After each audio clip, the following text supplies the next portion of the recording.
notre invité du jour de Matin Première est le bras droit du directeur général d'Hyperassure.com, un comparateur d'assurance, Damien Rullière. Bonjour. Bonjour. Merci d'être avec nous. Quand les élèves traînent les pieds à faire leur rentrée scolaire, c'est à ce moment-là que vous vous frottez les mains, vous, j'ai l'impression, non ?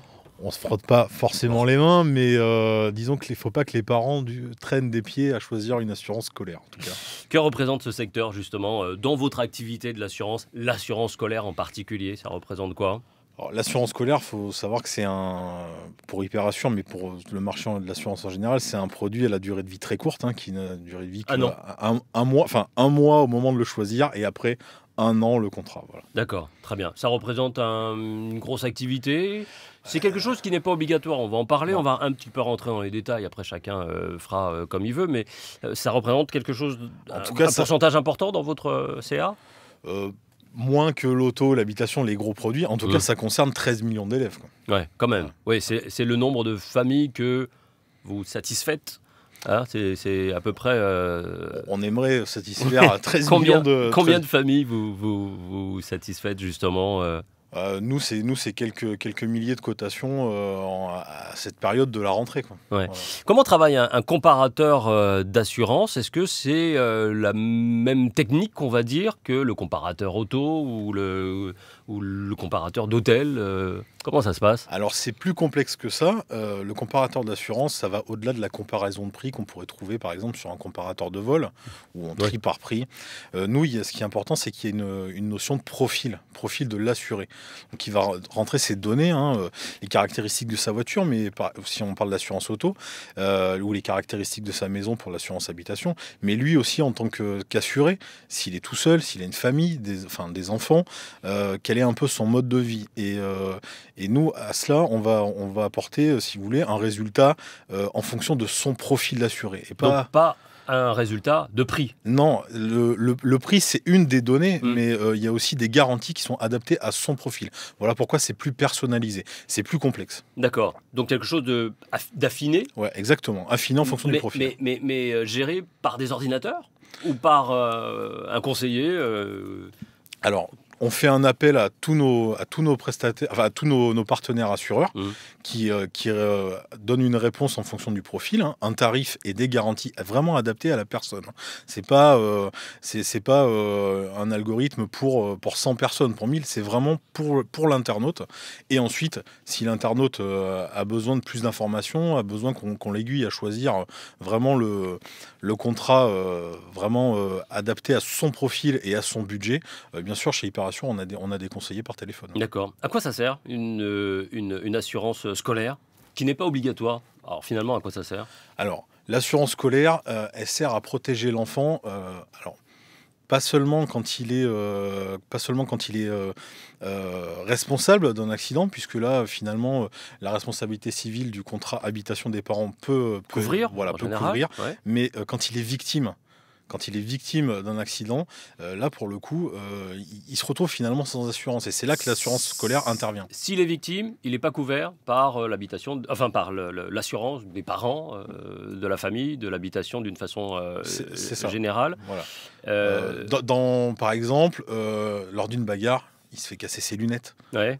Ou alors, par exemple... Il se fait casser une dent. Bon, d'accord, il a un dommage. Voilà. Alors, bien sûr, s'il a une dent cassée, il y a la sécurité sociale, et il y a la mutuelle des parents qui va entrer en jeu. Mais pour tout ce qui est dépassement d'honoraires, le reste à charge du transport, une garde à domicile, si l'enfant est obligé de rester à domicile, c'est là que l'assurance scolaire va intervenir. Et si c'est lui qui casse les lunettes ?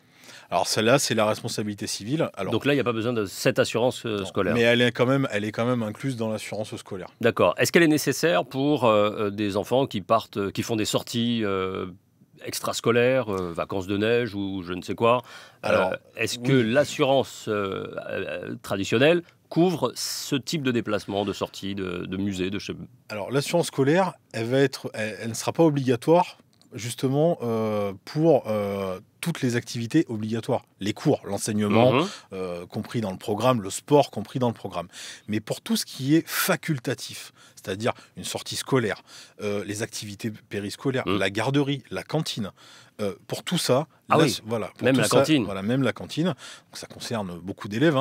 Là, l'assurance scolaire, elle va être obligatoire. Est-ce que ça représente un chiffre important d'accidents tout ce qui est extrascolaire, on va dire. Est-ce que c'est... En 2 mots, alors vous allez me dire certainement le contraire, mais en 2 mots, est-ce que cette assurance est finalement rentable? Alors apparemment, elle n'est pas très chère. Non, mine de rien, c'est parce pas... que on démarre à autour de 10 € pour les contrats d'entrée de gamme, à 30 à 40 € pour les contrats vraiment les plus complets. Contrats les plus complets qui vont couvrir l'enfant, pas seulement à l'école, mais aussi pendant ses trajets entre l'école et le domicile, pendant les week-ends, pendant les vacances, s'il fait un stage en entreprise, s'il fait un séjour linguistique, il sera couvert. Donc là, on est à 30 à 40 € pour l'année. Pour l'année, donc d'accord. c'est quand même une somme assez modeste pour être couvert toute l'année. D'accord. Ça représente voilà, un chiffre important de remboursement d'assurance auprès des familles. Vous savez à peu près ce que ça représente, l'assurance scolaire? C'est quelques dizaines de milliers d'accidents par an à l'école. Bon, quand même, ouais. Tout peut arriver, tout peut arriver à l'école. Ça va être du matériel, mais c'est aussi pas mal de corporel. Et donc là, ça peut vite chiffrer à plusieurs milliers d'euros sur du corporel. Quelle autre assurance peut couvrir cette assurance scolaire? Il y a des assurances voilà, en tout genre que l'on peut avoir sur une carte bancaire ou une carte très spéciale. Enfin bref, il y a toutes sortes d'assurances. Est-ce qu'il y a des assurances que des particuliers pourraient avoir qui pourrait faire office d'assurance scolaire? Est-ce que ça existe? On le disait, donc il y a l'assurance habitation qui, dans sa partie responsabilité civile, va couvrir l'enfant s'il est responsable vis-à-vis d'un tiers. Après, il faut que les consommateurs regardent s'ils n'ont pas par ailleurs une garantie des accidents de la vie, une GAV. Voilà, c'est un contrat à prendre à part entière. Et en principe, quand on est couvert par une GAV, l'assurance scolaire, pour le coup, ne sera peut-être pas forcément nécessaire, ne sera peut-être pas pertinente. C'est vrai que c'est une dépense qui est modeste, mais il faut être bien assuré, pas surassuré. D'accord. Entre 10 et 40 €, c'est ce que vous dites pour une assurance scolaire pour une année et non pas une saison scolaire. Non, pour une année. Une année complète. Voilà. Une année complète, une année civile. Vous recueillez des données assez précises avec des renseignements donc individuels personnalisés. Qu'est-ce que vous faites de ces données ensuite? Question annexe. Qu'est-ce qu'on fait de ces données? On les stocke pour qu'elles soient en sécurité. Voilà. Et de toute façon, on est obligé de s'en séparer. Vous êtes tenu de ne pas les divulguer comme ça. Nous, après, c'est sûr qu'on essaye au maximum de proposer aux gens d'être présents à tous leurs moments de vie. Donc, c'est la personne qui est venue comparer pour une assurance scolaire ou pour une assurance habitation.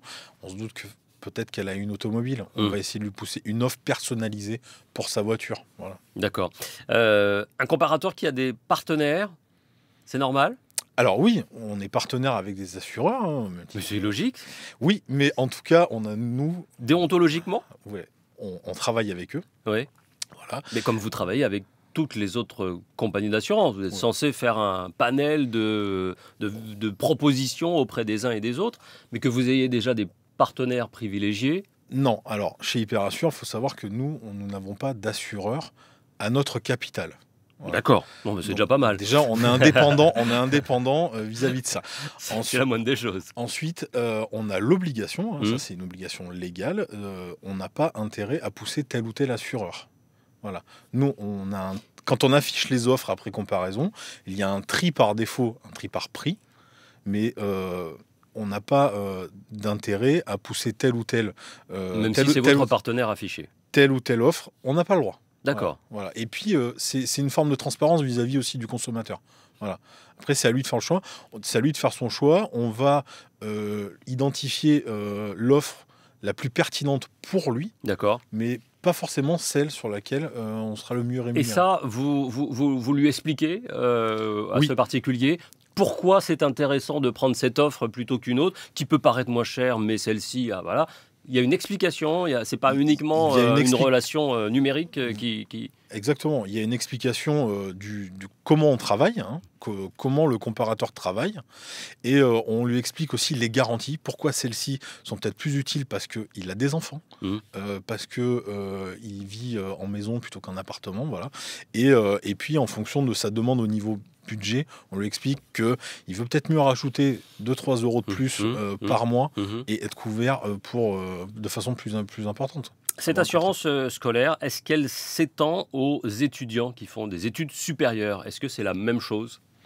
Non, on est sur en étudiant, ça va être des formules assez spécifiques. Pour la plupart aussi, ils sont salariés aussi, donc ils ont une vie en dehors de l'école, des fois plus intense aussi. D'accord. Donc c'est un autre registre, un autre volet. Tout à fait, voilà. L'assurance scolaire à proprement parler, ça va être maternelle, primaire, collège, lycée. D'accord, ça va pas plus loin. Est-ce que le système d'assurance français est, selon vous, juste, équitable? Il y a des choses à voir, à revoir, à repenser d'une façon générale dans le système d'assurance français. Les contrats évoluent, les assureurs font évoluer leurs contrats. Je pensais notamment, il n'y a pas longtemps, à tous ces vols de voitures qui aujourd'hui se font de façon électronique. Oui. Pas de fracture de la voiture visible. Ouais. Et quand il n'y a pas effraction, la plupart des contrats signifient... n'entrent pas en jeu. Pas d'effraction, pas de vol, pas d'indemnisation. Aïe. Voilà. Ah oui, quand même. Voilà. Ah, ça, c'était avant. D'accord. Ils font évoluer leurs contrats, et même pour les contrats qui sont déjà anciens, où c'est marqué, c'est pas d'effraction, pas d'indemnisation. Voilà. Les assureurs font évoluer ça. D'accord. Aujourd'hui, c'est plus d'un vol sur deux, donc ils évoluent aussi avec leur temps. Avec le temps. Quand on compare justement les assurances françaises, les contrats d'assurance française aux autres pays, il y a de grandes différences où chacun est un petit peu sur le même... les mêmes fonctions, enfin Oui, après, il y a différentes législations entre les pays, mais ce qu'il faut voir aussi, c'est que les assureurs sont en principe des entreprises internationales, donc voilà. On reste sur quelque chose d'assez global. C'est ça. Est-ce qu'on peut vous consulter partout en France et donc en Outre-mer? Oui, tout à fait. Oui. D'accord. Oui. Vous arrivez à comparer en fonction de la Réunion ou de Nouvelle-Calédonie, faire des comparatifs assurances sur des assurances locales alors? Ou alors que vous proposez... Des compagnies nationales, mais qui peuvent très bien assurer en Outre-mer. D'accord, ça peut se faire. Est-ce que vous avez été sollicité, attentif en tout cas, à cette période d'ouragan et de catastrophe qui s'est posée en Outre-mer durant cette période de cyclone? Oui, on a eu sur notre site beaucoup de questions en ligne sur comment déclarer son sinistre. Alors, il y avait des gens qui étaient plus ou moins impactés, avec des situations assez compliquées. Donc, nous, on essaye de les aider. Après, c'est vrai que les assureurs ont réagi rapidement, justement en informant les assurés comment ça se passe pour déclarer votre sinistre. Normalement, il y a un délai légal de 5 jours. Là, il leur laisse plus longtemps parce que déjà, en 5 jours, personne n'avait réussi déjà à atteindre les îles touchées. Donc, ils leur ont laissé plus de temps. Ils facilitent et ils vont faciliter aussi les indemnisations en les accélérant. D'accord. Vous êtes situé comment, hyperassure.com, aujourd'hui, sur le marché des comparateurs d'assurance ? Alors, on est dans les leaders sur certains produits, sur l'auto notamment, l'automobile qui a un très gros marché. Voilà, parce que c'est une assurance aussi obligatoire. Voilà, on a une voiture, il faut l'assurer. Allez, d'accord. Est-ce que vous pourriez apporter, ou pensez-vous apporter une innovation justement dans le secteur des comparateurs d'assurance? Il y a des choses auxquelles vous pensez développer Oui, alors en ce moment dans le groupe, on est en train de développer ce qu'on appelle des chatbots, des plateformes santé. On commence par la santé. Qui sont des espèces de plateformes forums de... C'est une nouvelle manière de comparer, c'est une nouvelle manière surtout d'informer, de donner ces informations, voilà, d'arriver à comparer, d'arriver jusqu'au résultat de comparaison sous forme d'une discussion et pas devant un formulaire qui est assez froid, qui commence à devenir obsolète, parce que les formulaires finalement ils n'ont pas changé depuis 10 ans. Voilà, là c'est sous forme d'une discussion, on pose nous les bonnes questions pour vous définir votre profil et arriver à un résultat encore plus personnalisé. Et c'est plus sympathique. Et ça notamment, ce serait dans le domaine de la santé principalement ? On va commencer par la santé, mais on va l'étendre à tous les produits. Parce qu'il faut vraiment affiner, parce que c'est beaucoup plus personnalisable en tout cas qu'une assurance automobile où on sait... Oui, et c'est un côté plus humain aussi qu'on va reprocher aux comparateurs, d'être très informatique, très froid. Nous, on essaye d'apporter un côté plus humain. Et en plus de ça, le chatbot ou chatform santé, qui est un formulaire interactif, est beaucoup plus adapté au mobile. Et on sait que sur mobile, l'utilisation tend vers le mobile en majorité maintenant. Merci beaucoup Damien Rullière d'être venu nous en parler et nous expliquer davantage comment ça fonctionnait, et notamment autour de l'assurance scolaire. Je rappelle que vous êtes responsable au sein d'hyperassure.com. Merci beaucoup, comparateur d'assurance. Merci, au revoir, bonne journée.